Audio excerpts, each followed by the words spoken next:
So today I want to do a video on the difference between the Kabuki deadlift bar here on the bottom and the Texas Texas deadlifting bar here up top. First, I'm going to say never put these on a squat rack or try and squat or deadlift with them because you'll be in for a big surprise and it's probably not great for the bar. I'm using it just for demonstration purposes today only, so you can see the bars up front. First off, they're both great deadlifting bars. They're both 27.5 millimeter width, so they're a little bit smaller width on the shaft, so you can really, people with smaller hands, if you're doing hook grip, it's easier to get around the bar than a fatter bar. Both allow whip within the bar and the bar to bend when you're lifting, so as you get underneath that bar, you'll see people deadlifting big loads where the bar is bending and the weight is still on the ground, and that helps the lifter get the slack out of the bar and build a little momentum with the lift. So it does offer a little bit of assistance with your deadlift. Not all federations use this bar, so if your federation and you're competing doesn't use this bar, might not be beneficial to train with them. But if you're in a federation that does use one of these deadlifting bars, it's good to get on the platform first and practice with them, because if only lifted with a stiff bar and you go to pull these for the first time, like happened to me at my first meet years ago, I wasn't expecting that whip and it almost threw me forward. All right. So both bars are similar in their diameter. Both have aggressive knurling. I would say the Kabuki bar is excessively more grippy, so you got to be really mindful of that.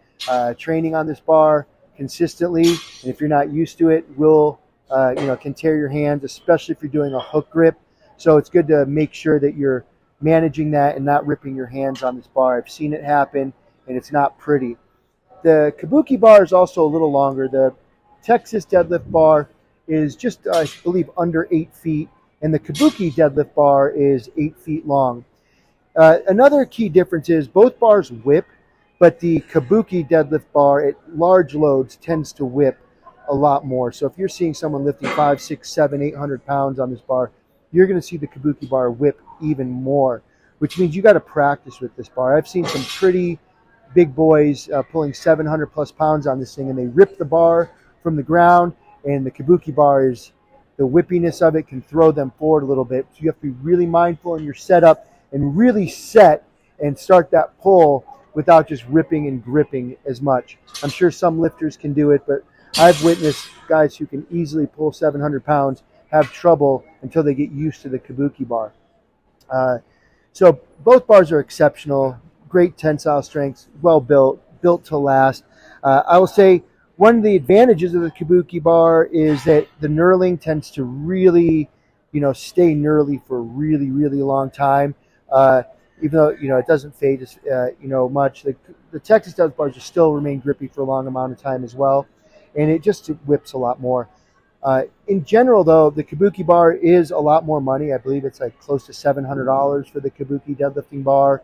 And the Texas Power Bar with shipping is just under $500. My opinion is they're both great. And know what you're competing with. If you're going to be competing with, the Kabuki bar, it's good to get some training time on it.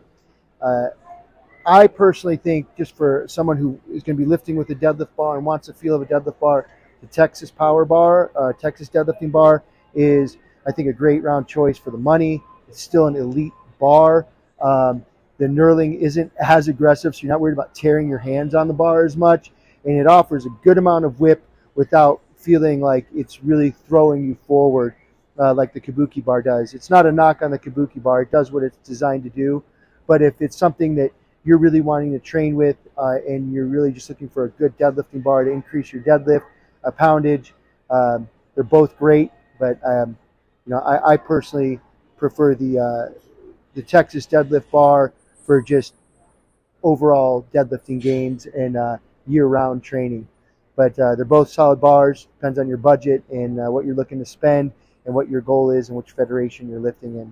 So anyway, that's my take on these two exceptional bars, and let me know if you have any questions.